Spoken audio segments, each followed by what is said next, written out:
हम मनुष्यों को जीवन सही तरीका से जीना चाहिए। सही तरीके से जीवन जीने का क्या उद्देश्य है? गौतम बुद्ध ने सही तरीके से जीवन जीने का उद्देश्य दिए थे और उन्होंने बताया था कि हम मनुष्यों को कैसे जीवन जीना चाहिए। तो आइए इस छोटी सी कहानी से हम जानते हैं कि इस उद्देश्य को जानने के लिए आप वीडियो में लास्ट तक बने रहें। यह उद्देश्य आपके जीवन को बदल देगी, तो इस वीडियो को ध्यान से सुनिएगा।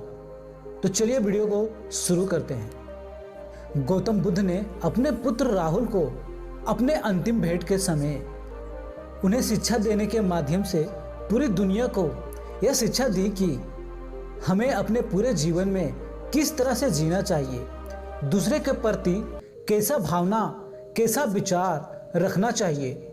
हम मनुष्यों का यह जानना बहुत ही ज़रूरी है। एक बार जब गौतम बुद्ध राजगृह में निवास कर रहे थे, उसी समय उनके पुत्र राहुल अंबर ठेका में ठहरे थे। अपराह्न के बाद जब गौतम बुद्ध समाधि से उठे तो वह राहुल की ओर गए। गौतम बुद्ध को दूर से ही आते देख राहुल ने उनके लिए आसन बिछा दिया और पैर धोने के लिए पानी रख दिया। राहुल के दिए आसन पर बैठकर गौतम बुद्ध ने अपने पैर धोए और फिर राहुल ने गौतम बुद्ध का अभिवादन करके एक और स्थान ग्रहण कर लिया। राहुल को संबोधित करते हुए तथागत बुद्ध ने कहा, जिसे जानबूझकर झूठ बोलने की लज्जा नहीं है, वह कुछ भी पाप कर्म कर सकता है।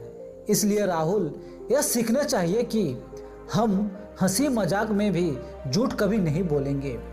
इसके बाद दोबारा गौतम बुद्ध ने कहा, जब भी कोई काम करने लगे पहले उसके बारे में सोचो।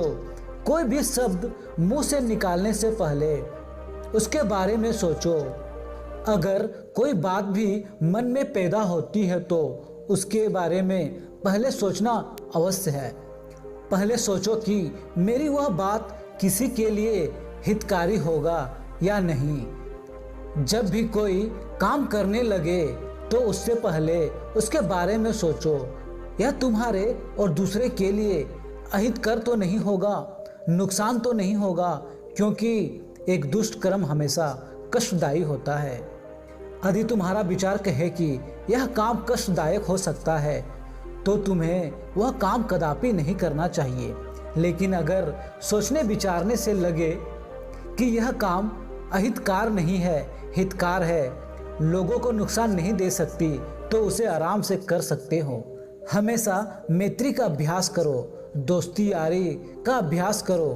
तेरे मन के भावना के अभ्यास से तुम्हें आभास हो जाएगा कि यह तुम्हारे लिए हितकारी है या नहीं।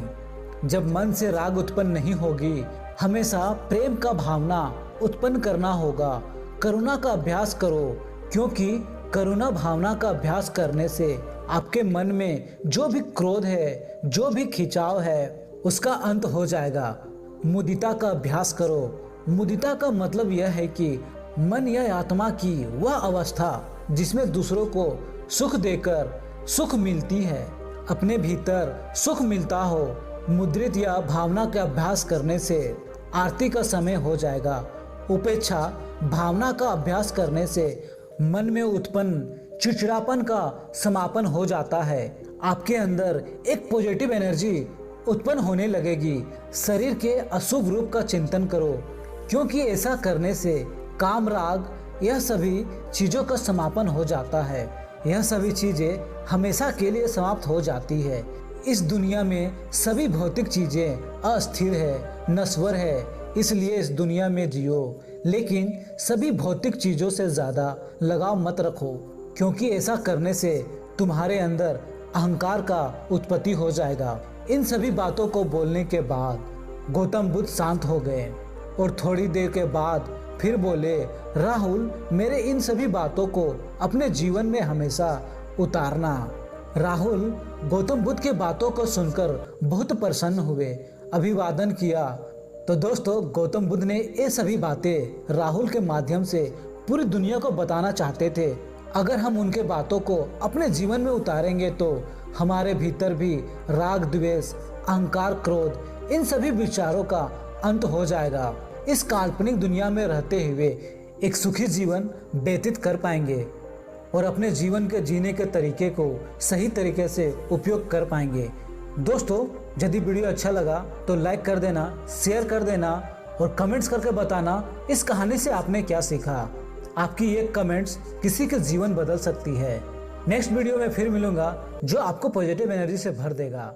धन्यवाद।